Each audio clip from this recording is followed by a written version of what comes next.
Welcome to Norse Talk, information of the gods. I am Red Bearded Viking, and this is Red Dranger. And tonight, you guys, we are going to be going over Chapter 5 of the Astra, the Landvaettir, and other weights. And as always, you guys, if you're not following us on our Instagram accounts, follow those in our bios under the beacons links, along with joining the Discord. And those three top support pages to help keep this going, you guys. As always, we appreciate every little bit that you do to help keep us doing this. And as we mentioned in Monday night, we are going to be raffling off the second of the limited edition Norse Talk shirts. So we are going to be raffling that off next Monday in the Red Room after Norse Talk. And it's $5 an entry for those you guys for a ticket, and we will be raffling that off, and it'll be the second one. There's only 3 that are ever going to be in that color. We're keeping the third one for the Red Room, but the first 2 we're going to be signing. Laney won the first one, so we have one more that we're giving away, and that'll be it for those limited edition shirts, you guys. And with that, I'm going to pass it over to Red Dranger. Yeah, and guys, keep an eye open. Early December, the merch shop should be launching for Norse Talk. I also want to remind you guys that this Friday we are doing another community night. We are going to be doing our face paint, so grab your paints, come jump in the box, paint with us. Come hang out. If you need tips for your face paint, if you want to paint along with us, please feel free. There's going to be a lot of cool duets coming out that night, so it should be a lot of fun. Same with that. Again, I mentioned it a few times already, but tomorrow night I will be co-hosting an event for a community member that's been a big part of Norse Talk that needs a little bit of help. And the Wolfhead Sage box will be up for auction tomorrow night. So if you guys are around, please feel free to come down. Tonight we are working on Chapter 5, the Landvaettir and other rights. This was a really interesting chapter. This wasn't... So again, I say a lot of modern heathens don't usually get too far past just worshiping the gods and specific deities. I'm one of them. Learning about a lot of this was a really good refresher and a really good reminder. Tonight, this was a great chapter, so I'm looking forward to discuss it with you guys. It starts off by saying the Landvaettir are all around us. They are everything. There's land spirits, home spirits, house spirits, rock spirits. The book does kind of categorize that there is a difference between the spirit of something living and the spirit of something, just different categories. So that's important to remember as we go through this tonight, that there are different tiers of spirits and they have different meanings and different powers. As well, we are going to be talking about Elves a little bit again tonight. Now, guys, I want you to remember that that is a bit of a conflicted word, too, because it does have multiple meanings. Tonight, we will be speaking, when they do come up, as their role of spirits, particularly land spirits, okay? You know, and it also refers to the fact that the word weight is used throughout source material to refer to any kind of being. So whenever Yes. we're referring to a weight, we're referring to any kind of being, especially when we're talking in this particular book. That's one thing that was emphasized in this book, was that that's what we're talking about with weights.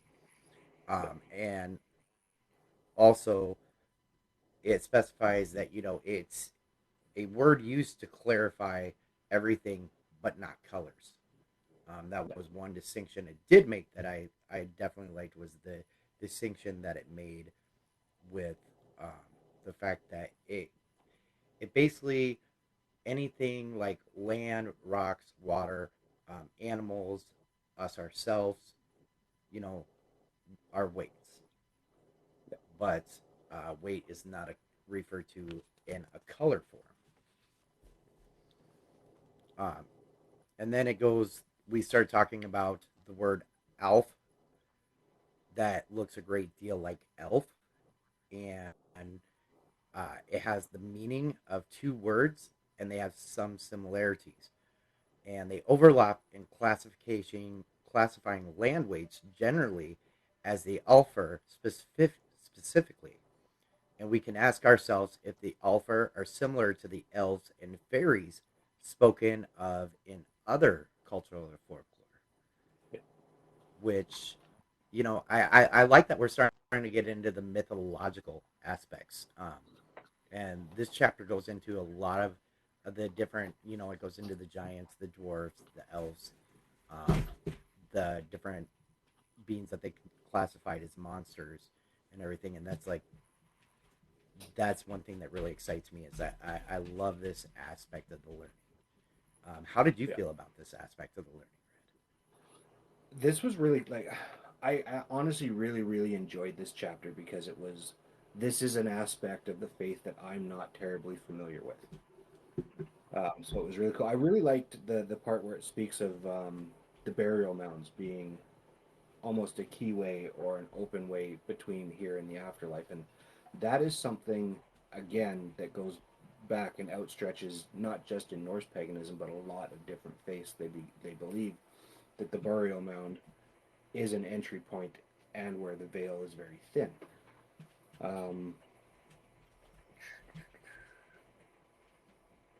Yeah, because it talks about how it's the entrance to the other world. yeah, And then it goes into how the Anglo-Saxon folklore and the Alfa yeah, were known to sing and dance, especially in an elf ring, and were able to mate with humankind. yeah. It And was then, again. Sorry, go ahead, bud. which they they mention is consistent with the myths of other cultures regarding the elves as well. Yeah. Um, so there's throughout the different cultures, we've seen that the elves had mated with humankind throughout different folklore. So when it comes to elves and spirits in general, like we talked about in the last chapter, most of them are positive. They're positive entities. They're not there to harm you. That being said, there are specific things, and this is where we are going to get into a little bit of a verbatim. There are specific things that you need to remember and you need to do if you do have an encounter with one. So for this part, I am literally going to read it out because I don't want to mispronounce anything in here. Um, there are many surviving folkloric references when it comes to dealing with the Alfar. Some rules of polite behavior and others are warnings against dealing with them at all. I have no idea how to spell or how to pronounce that word. Deals with these in detail in his books Elves, Wights, and Trolls, but a few can be listed here. Number one, if an elf presents you with a present or token, politely accept it. Folklore references speaks of an elf giving a midwife or other helper a pile of what looked to be worthless rags and dead leaves. She later discarded the pile and was not there when the pile in fact, turned to gold. The Alfer know when you have lied to them or about to. Never do this. That is pretty much true with any spirit. Don't be dishonest with them. They can tell.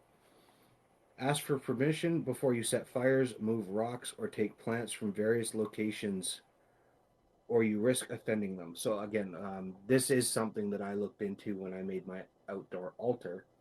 Was making sure that you're adding to it and you're not disturbing. You're not leaving garbage. You're not moving things around. You're not creating something that's wouldn't necessarily exist out of the nature. Like everything blends. Everything looks. It's got symmetry. Right, and then it even goes in to describe how in Iceland they moved highway projects around Mm-hmm. mounds and stones where the land spirits are thought to live because Yeah. those were so sacred that they didn't want to disturb them. Yeah. And they continue to say naturally there are warnings against dealing with the elves or alpha as well. Dealing with the elves can cause madness, sorrow, or a wandering of mind. Elves use elf shot or elf shot, tiny arrows, often invisible, that cause sickness, localized swelling, sharp unexplained pain, and other diseases, even death. And in many Anglo Saxon and other folklore texts, refer to the elf shot, troll shot, and otherworldly damaging darts in terms protecting or healing a person from them, which they give an example from the Galdrabok, medieval Icelandic book on magic. And um, it says, against troll shot, if something comes flying towards you, read this verse as a rule. And I'm not even going to try and pronounce that verse. I don't know if you want to try, Red, but I know I can't pronounce it. Yeah, I am super tongue tied, so my pronunciation of that is going to be butchered. You guys that have the book, again, I don't want to really be reading out rituals or going through that kind of stuff because there's no intent behind that right now, and I think that that can bring on a little bit of bad mojo. So we'll skip past that part, but it is number 31 on page 75 for you guys that are following along if you want to read it. If you guys are interested, we can put it up in the Discord as well. So it moves Definitely. on. It is unclear what the phrase is specifically referring to, but it may refer to a mode of card counting in order to win at a game of cards. Gambling was important to Icelandic peoples and may have a connection to the personal store of luck. The charm may be meant to confuse the Alf firing the shot or a distraction. It may connect to the luck of the elf shooting the dart. It is hard to say with certainty, but the charm as it was used survives. The book Scandinavian Folk Belief the Legend has a great number of events referring to elves and dealing with the elves. Story 47 I deals with another word for elf kind helping with the harvest. A couple living on the I don't know how to say that word Astena? either. Ostastena were having trouble getting help to bring their harvest in. It was simply too much work for the only two people to accomplish. The couple brewed and baked, presuming that with food and drink available, their neighbors might help out after all. That night, however, the voices could be heard saying, "Everybody can mow, everybody can tie cross, we tie it straight, and soon we quit. We can quit." Which is cool because then they come out in the morning, you guys, and the field has been harvested for them. And presuming by the tooth, the method of tying that was used was not the common cross tie, but a straight tie that no one had seen before, which led them to realize that it wasn't their neighbors that did it, which was really interesting. And then it goes into the next story, 4711, where a farmer walking in his fields comes across a mountain. On it is a little man filling his pipe. When the elf asks, the farmer gives him fire to light the pipe. In exchange, the farmer is allowed to fill his pipe with tobacco from the little man's pouch, reinforcing the idea of the elves as good neighbors who are willing to help and to share with humankind, which in a sense they are parts of the local community and should be respected as such. Yeah. Which is it's a really cool thought again because it comes back to coexisting with nature, belonging. We don't live on the land, we live on the land with these other creatures, with these other beings, that we have to do it together. Otherwise, you're at ends with each other all the time and you're not going to get anything accomplished. And that's a valuable lesson even today. The book now it gets into talking about house weights. This is another word. Again, I apologize, guys. I am super tongue tied and pronouncing some of these words just doesn't work for me. House whites or waits exist in the folklore. Different names of these spirits, depending on region where humans live. The Tussin singular Tus are from Norway and can both be hell or house spirits and mound dwellers, which is kind of an interesting. Because again, like we said before, there's a lot of crossing with a lot of the names and labels here. Again, depending on which region you are from, there's a lot of back and forth with this. So try to keep an open mind when people are telling you stories about these kind of things because they can be referring to different entities or beings in the folklore. Right. And in that specific folklore, um, they were talking about the Norwegian, and then it goes into the different names for the spirits depending on the region where the humans live. Yeah. Because the Tussans were from Norway and can be both house spirits and mound dwellers, which is what uh, 47.1 and 47.11 were referring to. But then in Denmark, they are called the Nissen or singular Nis. In Germany, they are the kobolds. The house spirits are called Totem, singular Tota in Sweden, and brownies in England. And then finally, we know from the Poetic Edda, the Alfheim, the land of Alfr, is given to Frey as a tooth gift. But it's interesting to see how, even though the meanings behind each um, different what they're called is the same, how Yeah. much of a variance there is in all those different regions in what they call them, even though they all mean, you know, um, they're all referring to the ways. Yeah. So after that, it gets in. So these were basically referring to the light elves or elves. Next, we get into what are referred to as dark elves, and again, a lot of you guys that are familiar with pop culture um, on both sides of it are going to recognize this name. In the traditional lore, it's referring to dwarves as dark elves. In a lot of modern pop culture, you'll see them referred to as actual dark elves, elves with a dark intent or dark purpose, where that is not what is meant here. Um, Anybody that's done a little bit of reading into the folklore know how important the dwarves were and still are. Um, there is I don't know if I want to read this part because it is the question tonight. Well, It I says, like the part where it talks about how they were created.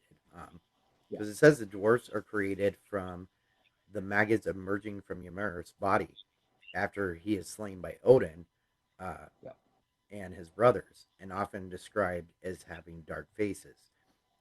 Which the dwarves are the masters of the smithcraft and mm-hmm, spend so much of their time at the forges that soot from the fires has been said to darken their skin.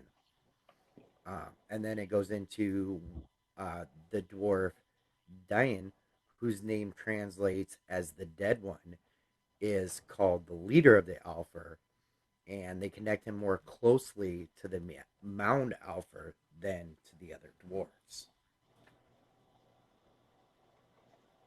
yeah. So it leads us into kind of talking a little bit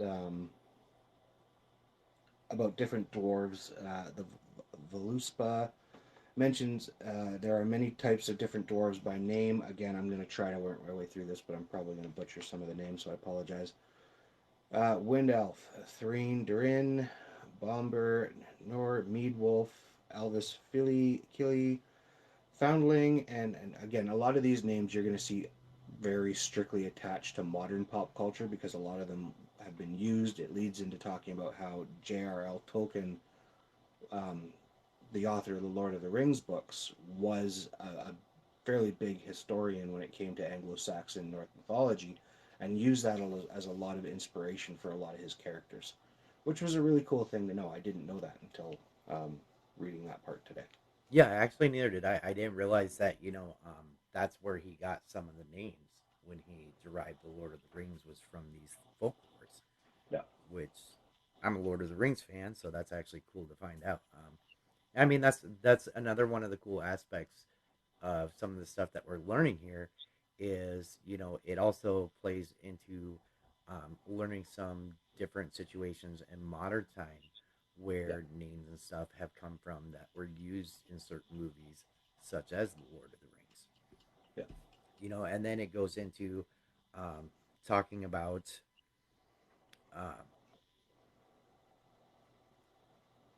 oh, I lost my place. Hold on. Oh, there it is. Okay.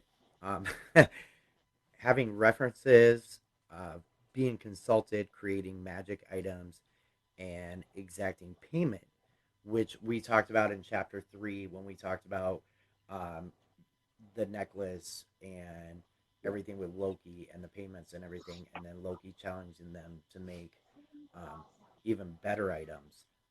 And by ex- by having a payment for it, it gets the dwarfs working. Like they don't just do it for free. Yeah. So the dwarves have a multitude of important roles in Norse mythology, from everything from the crafting of Thor's hammer to the sky vault, and again that refers back to when Midgard was created out of Ymir. It was the dwarves that were tasked with holding the skull on the sky vault overhead, and that is their role.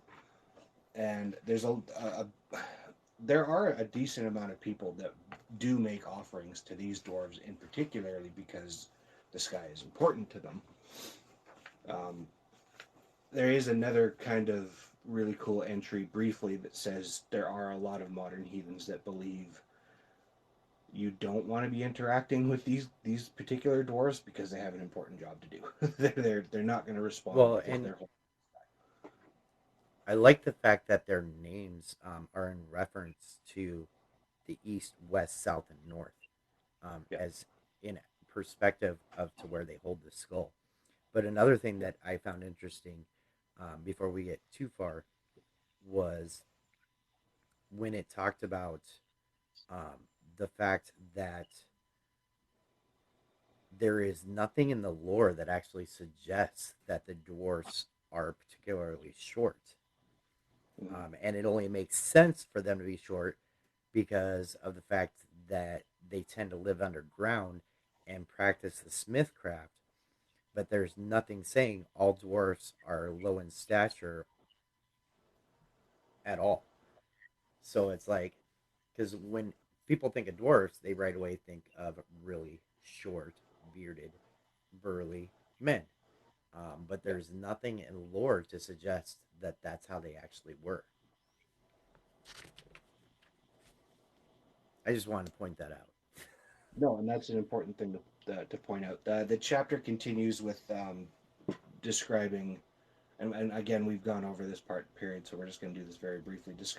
Describing the story of Loki's interactions with the dwarf, or the dwarves, about saying that they couldn't build something more beautiful than what they had already created. That led to the creation of Thor's hammer and a few other very beautiful items. Where Loki then was told he lost the bet, and then did what Loki does to get himself out of it. Right. We And now then, get so in. then, oh, go ahead, bud. Sorry, bud. No, go ahead. Um, so then we start going into the final classifications of the weights in the Ettins, also called the Jannar, which resembled the myth of the giants in more respects. Yeah, And um, so this part of the book is when we're going to start talking about, because a lot of people um, have the perspective that the giants were all evil. And as we get into this part of the book, it starts going into more detail that, not all of the giants were referred to as evil or referred to as enemies. mm, There are some giants that were um, friends with the gods on both sides, yeah, both classes of gods. And it goes into more detail on that, and we'll go into that in a little bit. But I just, I like the fact that, because a lot of times we don't talk much about the giants that are good because we're always focused on the giants that they talk about when it comes to the final battle of Ragnarok. yeah, When the fire and ice giants are the ones that come against the gods to destroy the gods and try and destroy the nine realms and light fire to the nine realms. So, like, I like that this part of the book lays out the different classes of giants, so that you guys get to see the different aspects of giants and not just realize that there were giants besides the ones that yeah. are against the gods and the different classes of gods. It really it speaks about the giants living in areas where men don't settle, so where there's not a lot of interaction with humankind, which kind of suggests that they do like to keep to themselves. Um, there's another really cool passage where, again, talking about certain giants being allies to the Aesir and the Vanir, was that Odin's family line is closely connected to the giants itself. So, and that leads into the story. And we went over the story of Scaldi with Balder and how she ended up with Njord. We went over that in chapter 3, so I don't really want to get into too much detail about that. But again, it's really interesting to look at the balanced perspective of everything here. When we're talking about land spirits, elves, dark elves, dwarves, giants, there is balance. There are good, there are bad. No one is just one thing. That leads us into, again, one of the more famous giants. They are the Thusar. Thurs is actually the singular plural. And these are the class of giants bent on violence, chaos, and ultimately the destruction of Midgard. Uh, the most famous of What? those that is probably Surt. Everybody knows about Surt. He is the one with the flaming sword who is stayed to set fire to the realms during Ragnarok. Oh, bless me. Yeah, because and then you got Herm, who's the captain of Negafleur. I hope I pronounced that right. The ship made of human fingernails that the that they ride in the attack on Asgard that shadows the Rainbow Bridge, Yeah, the Bifrost. which I find it interesting that the ship that was used to shatter the Bifrost, the Rainbow Bridge, was made of human fingernails. Mm-hmm. That's worth a little bit more research in itself. It's an interesting story. So the majority of giants in Muspelheim and Niflheim are fire and ice giants, respectively, are considered enemies of Midgard and join in the destruction of the nine worlds. It is a giant. Oh, that's another big name. I don't know how to pronounce this name, but anyway, he is the one that is willing to kill Odin in their riddle game. If we consider that at so, even and this is really important. Even the bad giants were not necessarily considered bad because of what they were, but their actions and their presence in the realm was that of it was natural. They were as destructive as a hurricane, but they couldn't be blamed for being that destructive because it was in their nature, Right. which is a really interesting theory to look at. Right. I like the way that she put that into perspective in Yeah, this part of the chapter when she compared it to a hurricane, and what they're comparing it is the destructive forces of this group of giants yeah, is comparable to the destructive forces of a hurricane. A hurricane doesn't control whether it's good or evil, but it's because of the destruction that it leaves in its path. Um, and then after that, we start going into um, the monsters in Norse mythology because you got Fenris, the bound wolf, who will break free and swallow Odin. You got pronounce that one for me. I always pronounce it wrong.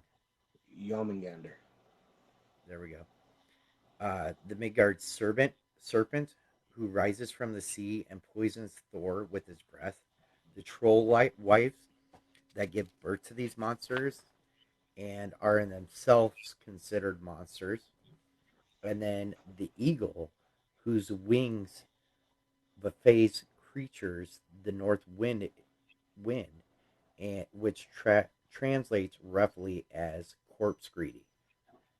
Mm-hmm. And it just I like how it goes into a few of the different monsters, and I'm not sure if this book goes more into detail in them later or not. I haven't got that far in the book, but I know other books that we'll be reading will get more into them. But I just even in the brief description, it's just I love how she covers so many different areas in this book. Yeah. Um, and get you interested to learn more, to go seek out more knowledge Yeah. in the different areas that interest you. And that's one of the things that I really like about the Astra is because of the fact that it is so vague on so many aspects that it really gets you wanting, especially stuff that you're curious about, to search out and seek more knowledge on. Yeah. So that leads us into offerings, and there's a lot of different documented ways to make offerings to the Vatir. Honey and whole milk seem to be one that kind of crosses the whole thing. So offering honey and milk, meads, fresh cider as a way to pay respect and make offerings to the Landvaettir. There was also a brief description on how to bring a Landvaettir into your home to invite them in, but taking the stone with the windowsill as well as the offering of honey and milk in the four corners of the property, which is I've actually never seen that done, but it does make a lot of sense to kind of introduce your homestead back into nature that way, which invites again the good neighbor spirits to participate with you. Right, and I like how it goes into the aspect of the whole four corner stuff, especially with the harvest and everything. Farmers Yeah, um, introducing it that way to protect their whole homestead. But then it also goes into leaving a bowl of milk, whey, oats, or butter on your porch, usually out in the moon for those smaller homesteads. But then to yeah, always take it, leave it out there for a couple hours, but then move it away from your porch so you're not bringing in the raccoons and the skunks and yeah, everything like that. And then it goes into for apartment dwellers. You can do similar things like leaving the offerings on an altar or table space for several hours or overnight before pouring them into the ground outside. And how you may want to build a weight home from the house for your house spirits to live in. And the simplest way to do this is go out and find a rock about the size of a grapefruit. Ask the weights of the rock if they want to be moved in with you and yours, and leave an offering in the place of the rock. Take it home and put it in a windowsill near a doorway or on your hearth in your if you have a fireplace, and make offerings directly to the elf home since they are residing there. And then it starts talking about how animals are considered weights too. And it goes into the fact that dogs and cats and other animals are Landvaettir. So, to the modern heathen sensibility, it only makes sense that they would partake in the offerings just as the invisible weights. But yeah, if you are putting them in areas that your animals are going to partake in, it also emphasizes right here when you're making the offerings, do best to ensure they are non toxic to animals, particularly if you plan on leaving them out overnight. Keep your eye out for errant cats, dogs, and other house pets who might eat the offerings so that they don't get sick. So make yeah, sure if you are leaving them in an area that you're allowing the pets to partake, which is completely fine. Just make sure that they are things that aren't going to get your animals sick, because you that's another thing is you don't want to get your pets sick, you guys. yeah, So make sure you're doing that. And then it goes into as far as the outdoor placing of the place the offerings far enough from your house that the raccoon, skunks, and even rats don't think of your house as something they should investigate and potentially live in. And if you're leaving offerings on a porch, wait a few hours and then place the offering further from the house. And remember that the idea of the offering is to make the item or food sacrifice, then offer it to the invisible ones. They partake of the essence of the offering, and then the offering can be poured out on the ground in the case of liquid or safely discarded in a compost pile, recycling trash, or other container. And under no circumstances should food be left out to rot, because we don't want to offer because we want to offer the best of what we have to the Lambeteer. And so keep in mind, you don't want to offer spoiled offerings because those are considered offensive.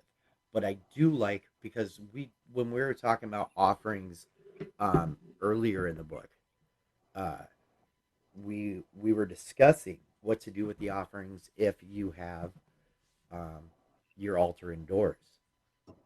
And this kind of describes what to do with it right here. Either pour it out in the land or put it in the trash or recycling. If it's food that you're offering, you can set it out in an area a little bit away from your house for the animals, the outdoor animals. But also, if you have indoor animals that it's safe for, you can let them partake in it as well. Which those are things that we were questioning in an earlier chapter that this gives some more light to, which I really like the fact that it did give some more light to those things, especially for somebody like myself who has an indoor altar. Yeah, yeah, and that's now that we're getting a little further into the book, we are seeing more detail in regarding to how offerings are different for who you're offering it to. Again, this one mentioning that it needs to be something fresh and at its best because you're offering it your best stuff. Where when you're offering to certain deities, you might be leaving it out there until it completely decays based on the deity that you're making the offering to.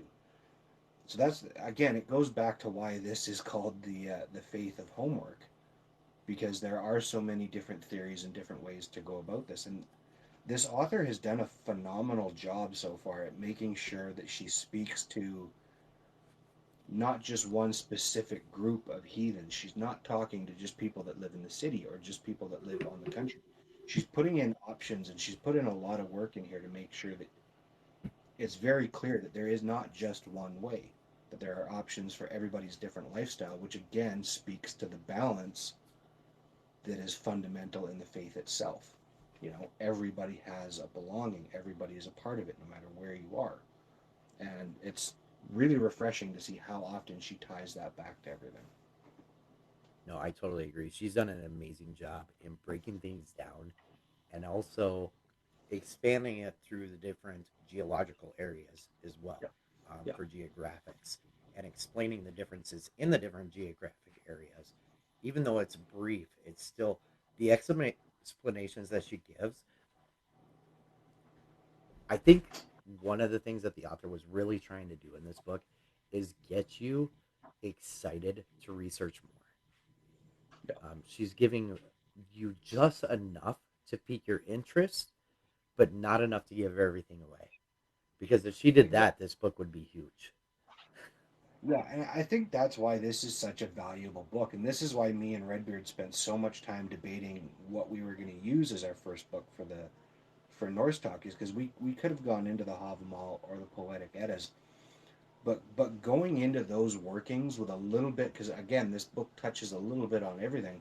Going in there with that little bit of knowledge and that little bit of something to fall back to in case you get a question, because in some of the Poetic Eddas and stuff like that, depending on which copy you end up reading, they're not going to have the definitions the way that this book does. So this book is super valuable in being able to go back and be like, oh yeah, right. Like I still, this copy is for Norse Talk, but I still have my original copy with face paint all over it that I still go back and forth to when I'm making binds or debating something or creating something. It's just a super super great book to have. And that's awesome. And that wraps up this chapter, you guys. We're not going to go into the part that deals with the ritual for the apartment Yeah, weights. That's something we're going to let you guys read on your own. Um, we've, after our experience with doing the altars, we've decided we're not going to do any more of that. Just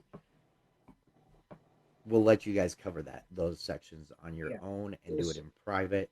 It's better to do it in private than do it yeah, in a public setting. With that said, you guys, again, don't forget to that we are doing the t-shirt raffle next Monday. So if you guys want the second t-shirt of only three that'll ever be printed in that color, and you want one of those, it'll be signed by both of us. It'll be marked number 2 of 3. The third one we're keeping for Norse Talk itself.